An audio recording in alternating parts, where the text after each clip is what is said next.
मर्दन किया ना भगवान ने, जो भगवान ने गोवर्धन पर्वत उठा करके मान मर्दन किया देवराज इंद्र का। तो 7 दिन तक भगवान ने जो गोवर्धन पर्वत धारण किया तो जितनी भी गायें थी वो सब उसी पर्वत के नीचे थी। ग्वाल बाल तो थे ही। जब भगवान ने पर्वत रख दिया तो देवराज इंद्र ने आकर के क्षमा मांगी भगवान से। तो भगवान थोड़े नाराज हुए, डांटा फटकारा और फिर क्षमा कर दिया। तो जितनी भी गायें थी वो बड़ी प्रसन्न हो गई। और उसी समय स्वर्ग से कामधेनु गोमाता आई और उन्होंने कहा कि ये देवराज इंद्र तो देवताओं के इंद्र बने रहे, लेकिन आज से हमारी गैयन के इंद्र तो आप ही हो और आज से हम आपको नाम गोविंद रखते हैं।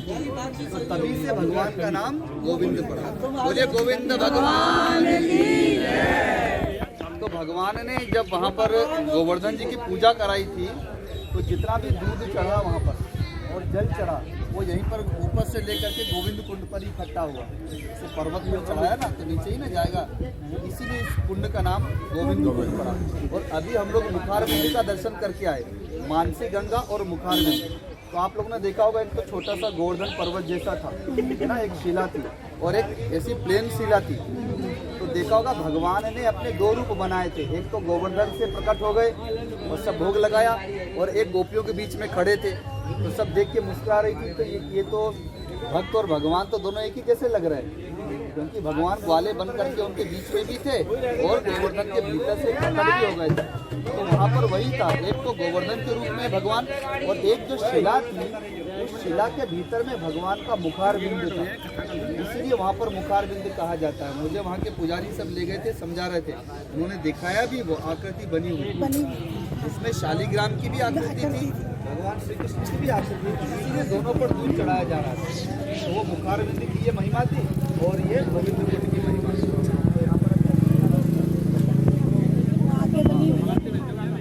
कुंड का जल छिड़क देंगे।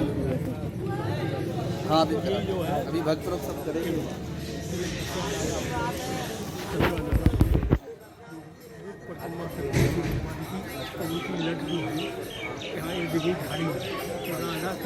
हाँ उनके बारे में भी पर्वत उठाया।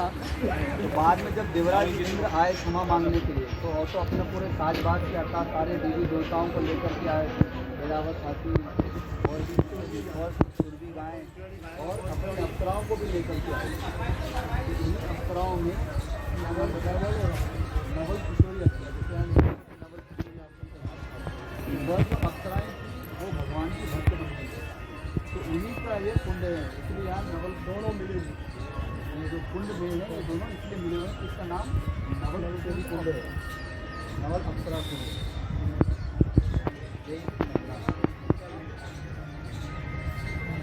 नवल अप्सरा वहीं का जल आ रहा है। और जो कंचना की जो प्रचलन है भगवान ने जैसे बताया ना, भगवान ने काफ़ी जगह घर से लाओ और जलाभिषेक करो। अब गंगा जी कहाँ है, कहाँ से जल लेकर के आएंगे और कहाँ इतना बड़ा पर्वत 7 फ्लोर का भगवान ने मानसी गंगा प्रकट की। तो एक तो जब अभिषेक होने लगा तो उसके बाद जब अभिषेक हो गया भगवान ने भोग लगा दिए। भगवान ने कहा वैसे काम नहीं करेगा, आप इसकी परिक्रमा करते मंदिर का परिक्रमा करते हैं ना। तो भगवान ने पैदल सारे गोपिकाओं से वो 7 परिक्रमा कराई और संकीर्तन के साथ इसीलिए हम लोग भी परिक्रमा कर रहे हैं संकीर्तन के साथ। तो भगवान की एक और महिमा है, जब त्रेता युग में समुद्र पर सेतु बनाया जा रहा था तो चारों ओर से वानर भालू बड़े बड़े पर्वत को लेकर के आ रहे थे। सब पर्वत बड़े प्रसन्न हो रहे थे कि भगवान हमारी सेवा ले रहे हैं। हर पर्वत का कुछ नहीं भाग जा रहा था, लेकिन गोवर्धन का कोई भाग नहीं जा पाया और तब तक पुल पूरा बन गया। हाँ हनुमान जी लेकर के आ रहे थे ना, हनुमान जी लेके आ रहे थे, लेकिन तब तक पुल पूरा बन गया। तो महाराज की आज्ञा नहीं कर सकते थे और जिसकी भी विषयकार उसको दर्शन कराओगे और उसके बाद जब पुल पूरा हो या रंगो तो आज पर्वत जो धाम से लाए जाए वही तो हनुमान जी बड़े समझ देखने आएंगे कि भाई करें क्या, अगर हम लेके नहीं चले तो कोई हमको श्राप देता है और लेके चले तो वहाँ जब स्वामी की आज्ञा हो नहीं सकती स्थापित किया और कहा उससे कह दे राम जी बोले मैं द्वापर युग में अब काल दूंगा, उसमें आके तेरे ही उस क्षेत्र में सब लीला अपनी करूंगा, तेरे इस पूरे क्षेत्र में सबसे इसका भगवत ये द्रोणगिरि का सबसे बड़ा रहता है। हाँ, ये द्रोणगिरि पर्वत का ये पुत्र है गोवर्धन पर्वत। तो भगवान ने कहा जो कहते थे कि लोग दुनिया कांटे हो जाएंगे, तो वो काटेंगे दूसरी कभी है अब फूल नहीं गए कि तो पहले ऐसे ऐसे फूल चुन चुन के ठाकुर जी ने दादाजी का बैठ करके ऐसा श्रृंगार किया है। तो ये कुसुम सरोवर पंडित जी आपने देखा है मैंने इसी जमाने में या बड़े बड़े सुंदर को छोड़ते थे। अब 5,500 वर्षों में हाँ तो वक्त ये नहीं 100 साल से पहले ही खत्म हो गया।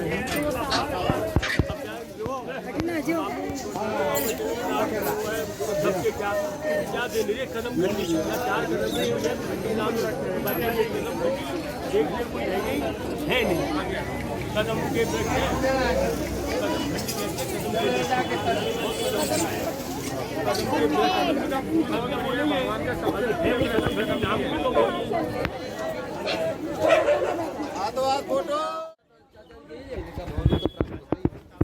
जितने लोग कर रहे हैं ना उतना ही फल सबको मिल रहा है।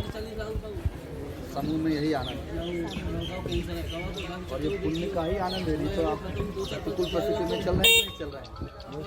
डीएम राधे राधे हाँ अभी कराते हैं। BMW गाड़ी में चलने वाले को टेम्पो का आनंद देखिए, लेकिन आनंद आ रहा है कि नहीं आ रहा है।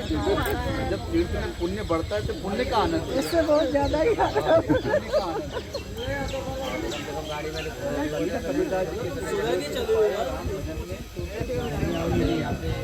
भजन में सत्संग में तीर्थ में दर्शन में जो पुण्य बढ़ता है तो पुण्य का जो आनंद है तो वो आनंद से कहाँ मिलेगा। दुख में भी आनंद ही प्रतीत होता है। आ जाइए हम लोग कहाँ आ गए और क्या करेंगे।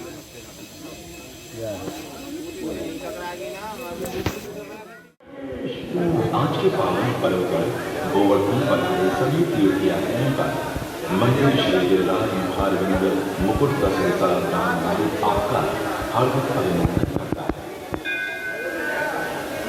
आपकी यात्रा मंगलमय हो। श्री गिरिराज बाबा के धाम में पधारे यात्री कृपया ध्यान दें। यात्री अपने सामान की स्वयं रक्षा करें। जेब कतरों उठाई पैरों से साफ। वो यात्री मंदिर में स्नान कर रहा है, अपने सामान की स्वयं रक्षा करें। मंदिर कर्मचारी की कोई गारंटी नहीं है। मानसी गंगा के घाटों पर स्नान करते समय अपने सामान और बच्चों की स्वयं रक्षा करें। हरे कृष्ण हो जाने पर जिम्मेदारी नैनो गुणन कर्म गुणन सब संकट मिट जाए। जितनी खराब संपन्न हो उससे मिलने सारे हो। जो पहले पंगा कभी रहेगा इसके झटका। मान दिया अपनी बातें मेरा भी करना है करना है मैं अपना जीवन सफल करूँ। वो यात्री करमा रहा है मंदिर के अंदर आए और भगवान जाने के लिए और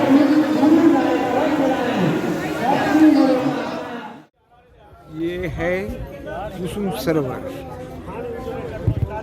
जो देख रहे हैं, ये है कुसुम सरोवर।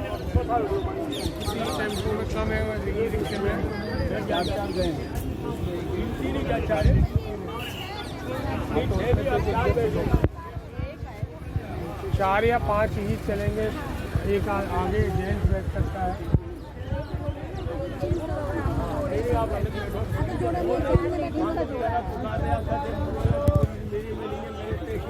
बताइए महाराज जी यहाँ का बताइए। अभी आने दो, सबको आने दो।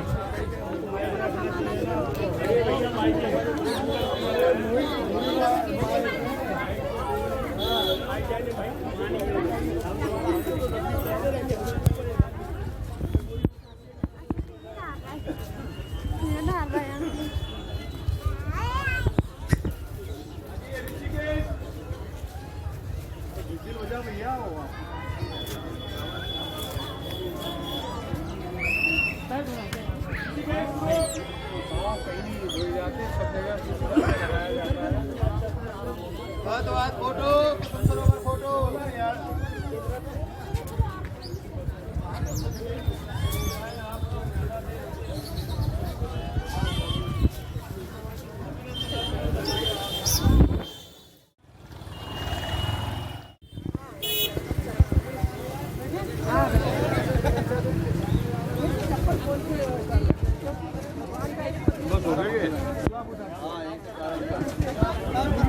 इधर उधर दोनों ठंडे ही लगे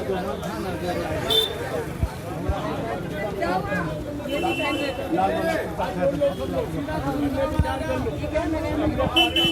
प्रारंभ कर दीजिए।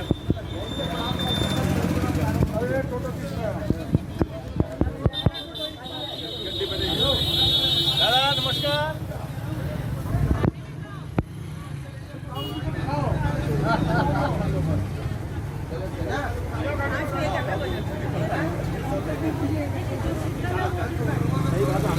उसमें चार बैठी है जो अलग है